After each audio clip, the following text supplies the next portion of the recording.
Hey everyone, it's Steve Weintraub with Collider, and I'm here at the Arby's Cinema Center at Sundance. I want to give a huge thank you to Arby's for being our main sponsor. Sundance is expensive, and it's great to have a partner that allows us to cover movies here, like Levitating. How are you guys doing? Super great. I'm still in jet lag, by the way. What time is it for you? 14 hours difference. So right now it's in Indonesia. It's in the middle of the morning. Yeah.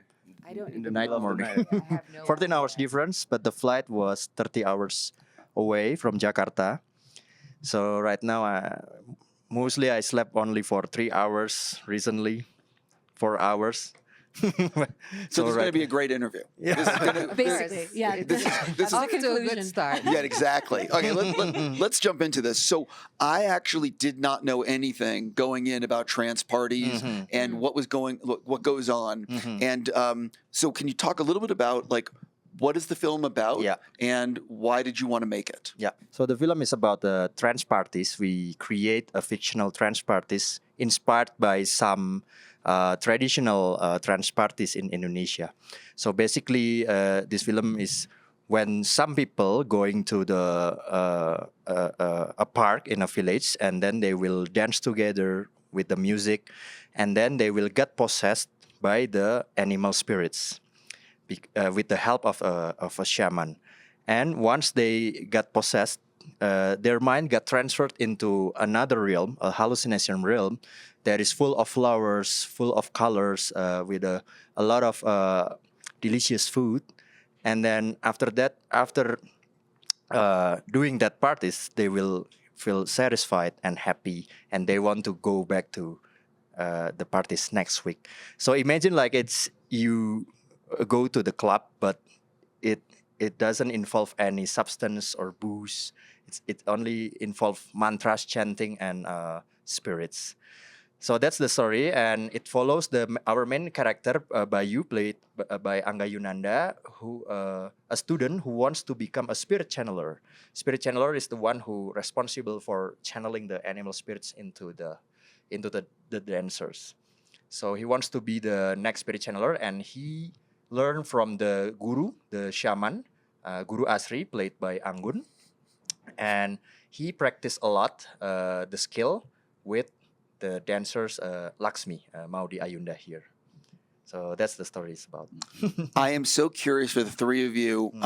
How much did you know about trance parties going? I know this is a little generic, and I'm sorry, but how much did you know about trance parties going in, and what was it about the script and this project that said, "Oh yes, I want to do this"? Actually, I've never took any part in trance parties, even though all over Indonesia, this is something quite common, I should say, because Indonesia is we are made of 13,000 islands. Not all of them are habitable, but but the main islands. I mean, there's so many cultures, so many dialects, and so many. But we found out. I mean, Wregas found out that there are so many different trans parties cultures all over Indonesia, and not just in Indonesia, outside of Indonesia, in Asia, and even South America, places this is something that we have in common as human. So that was my experience or my non-experience with trans parties, and why this project is mostly because of him. I'm actually a singer, and this is actually my very first movie ever. So this is it's kind of mind blowing that my first feature movie is actually being premiered in Sundance, and we're competing. It's crazy. I actually did know you were a singer. Wow!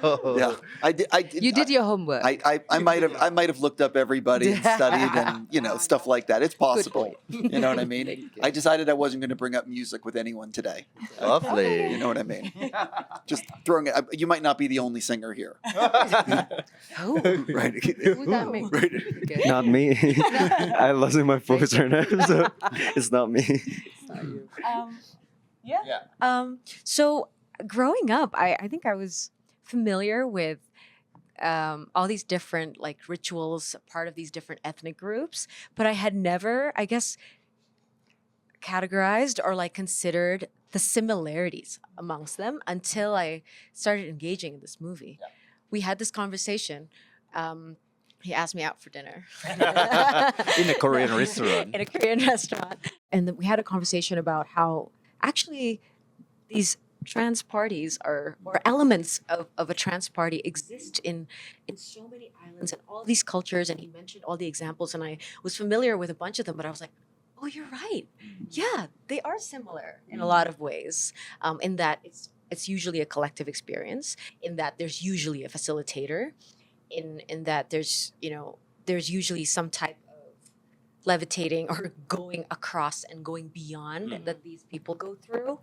And so familiar in the sense that I had known specific rituals from specific ethnic groups, but I hadn't engaged with kind of the topic as deeply until obviously we got into shared, production. Yeah. For me, I already seen like the possession party. Maybe we called it. Yeah, I already saw it. Like jaranan. Right? Yeah, it's Jaranan, Jaranan means horse, so it involves like a puppet horse, and then people will ride that puppet horse, and then Yeah. got possessed by the horse Yeah. spirit. and they like ate strange food. Maybe you can find it in this movie also. Yeah? Yeah, of course. Flowers, Yeah. something like Flowers and that. something like that, and yeah. But in this movie, we create like a new things. Yeah, it's Fictional. fictional things. So it's different, but it's also the same at the same time. You know how to- I don't want to talk specifically about a movie that most people have not seen, but Okay. but I do want to ask. This is not a spoiler, but there is a scene where you have to crawl yeah. on the dirt through the. I don't want to curse through the shit. I'll just say it. You have to do a lot of crawling. You also get to do a lot of stuff as well. What is it like when you read that in the script? And then what is it like when you're actually filming that? Because it's not like there's a stunt double doing this. You are really doing this. At the first time, I think I'm gonna die because it's very hard. Just read it, and I know it's Wregas has a very specific vision and really revolutionary, and I think Wregas it's his like to bring something impossible to do, but yeah, we have to do it in our film. So yeah, we have a lot of workshop. I think we spend like almost 3 months Yeah.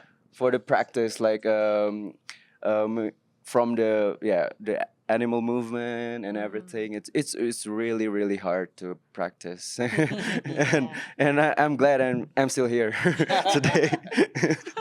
Maudy You know- also. Yeah, I joke about this a lot, but I always say that I only ever finally understood the movie after watching it. That's true. But The script is not it's half understandable. joke, but also kind of half serious in the sense that, as you can probably imagine, when we saw and read the script, all the visuals were depicted or described just with Hallucination realm. in like paragraphs. Yeah, in paragraph. And it's like, oh, this is gonna happen and that's gonna happen, and it was quite intimidating as a cast coming into it, because it's like, how is this gonna happen technically? How are we meant to? For me, like the biggest challenge or the biggest curiosity was, how am I meant to showcase this experience? Because I felt like I had that role, or I had a responsibility to accurately portray what this phenomenon is, and when we had a lot of discussions around that as well. So definitely an experience reading the script, and only finally, understanding his vision all throughout shooting, and finally. And you learn like After. 10 animal spirit movement, like? I did learn 10 spirit animal movements, and I loved the process there too, because we worked with a choreographer who gave me both structure and freedom. So he would have me do like sequences. He would let me, embody like the butterfly on my own, and then he would be like, okay, let's keep that choreography. Let's keep that in the movie. And so he like allowed for some co-creation. He gave us a little bit of freedom, the dancers, as we were on set as well. So that the primal and the raw feelings. Yeah, come but I would through. imagine though that for all three of you, there's a lot of VFX in this movie, and there's a lot of stuff that like you can't know what it's going to look like Yeah. until yeah. it's only in your head. Yeah, Yes. You know, until Truly. Exactly. But there's one thing though that the film does very well, and I think it affects every person, and that is that when you're trying to in a trance, or you're trying to meditate, or you're trying to just like relax your mind, that real world things slip in and disrupt your mental state. Yeah. And so can you sort of talk about that aspect, because you know you're trying to save your home, your village, you know, and you're struggling with keeping the outside world out. And I thought you did a very good job depicting that on screen. Yeah. The inspiration was every morning I did a morning meditation, and I tried to empty my mind, but mostly a lot of disturbance coming, like my past trauma, or the man I got, the man that hurt me, maybe, or I thought about a job that I have to finish. There is a lot of image coming into my head, like a flash, something like that. So I want to create this realm, this meditative realm, when our character Bayu have to concentrate to get the animal spirit. So we create a limbo, black, and whenever he got disturbed by maybe his dad, or disturbed by the corporation that wants to take his home, the visual appears like a flashlight, like a strobo, something like that, coming out, something like that.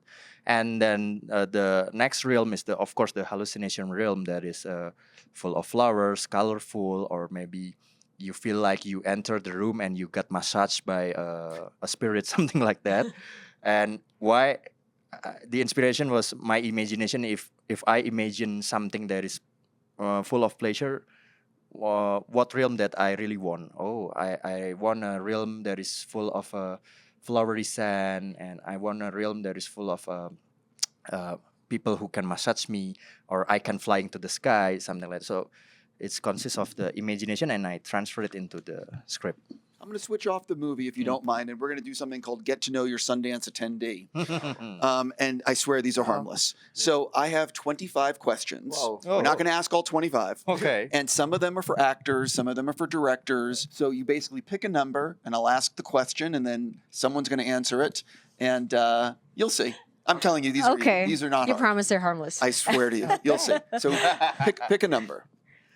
7, lucky number. Number 7. I love seeing movies in movie theaters. Do you have a favorite movie theater? In Sundance. No. Where you live? Oh. My favorite movie theater is in IMAX Gandaria City. So because the screen is very, very big and the sound is very, very good. So whenever there is an IMAX film like Christopher Nolan's film Oppenheimer, I watch it in Gandaria City Theater. And I remember the last time I cried watching a film is Oppenheimer. So Gandaria City. Do you guys have a favorite? One that's like right by my house, so I can walk over. I think proximity is important to me, being able to go in my sweats and Sure. and just access it. I actually lived in Paris until last November.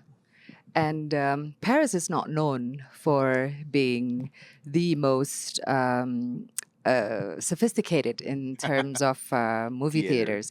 Compare to Indonesia, for example, compared to Jakarta, where you can actually have, you go to this movie theater where it's actually beds.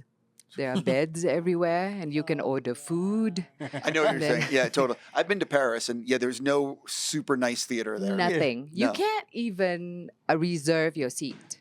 That's Like- crazy. Oof. Yeah. Even though the Yeah. film was born there. Yeah. So no. Yeah, Yeah. for me, I really like adventure, so I pick maybe 4DX. Oh, there's a 4DX, 4DX. It's really really great. with a splash of with a water. splash of water. The movement of the chair. I know the people at 4DX will be very happy you said that. They really will. You know what I mean? Can you pick another number? Maybe 6. 6. Do seven. you collect anything? Wow. Collect. Does shoes count? They do. Okay. 100%. Collect. Are you admitting shoes? No. I collect shoes, and maybe for now I really like a board game, so I have a lot of board games in my house right now. And one things I like. By the way, can I also- pause and say thanks for inviting us over? Jerk. Go on. And one I like is I collect a lot of letters from fans. Yeah. Oh, now So you're showing like, off. First it wasn't inviting us over, and now it's showing off. Yeah. There's so I'm many. sorry, So so many. many. Like I have Thousands. like a big Like you have to box buy of- another house Yeah. to keep Only all for the your letters. fans' letters. I'm just playing, but that's cool. Yeah, You know what it is? I keep it. Maudi? A number? No. You collect Oh. something. Oh, cards from like family and friends and stuff. I really like reading through them. I used to collect stamps, so I was that type of girl growing up. You know, and so that says a lot about. I used to collect stamps. Philatelist. I used to collect stamps. What do I collect now? God, I don't know. I mean, Yeah, it's, po- so- it- yeah, it's but those possible you two don't things. collect anything now. I've had people say they've never collected anything. Yeah, I'm not a big collector. Maudi? I'm not into things anymore. So now I'm trying to collect memories. So collect like that. I like experiences, that. Love it. especially because I have a daughter who's Can you now. prove this? Sorry. Yeah, go on. No, I have a daughter who just turned 18, and she doesn't go to vacation with us anymore Oh, because I got we're it. old people. Right. So I used to always like, hey, we're collecting memories. Hey, things like that, and we like to travel, and so yeah, it's something. I guess it's more precious, especially living in Paris for so many years. You got burglarized, so in my case, I don't want to collect things anymore because it really hurts when they go Yeah, away. that's Yeah. awful. Yeah. I collect shadow puppet. Oh. So shadow puppet is a puppet Yeah. made by animal leather, and then it's a screen behind a curtain, something like this, with a very big light, and then we'll see the Like shadow. shadow puppet. And mostly the puppet talks the story about Mahabharata, the epic story from India, but it's adapted into Indonesian story. So because my great grandfather is a shadow puppet master, so I start to collect them. And there's a lot of characters, hero usually, prince, princess, a knight, warrior, something like that.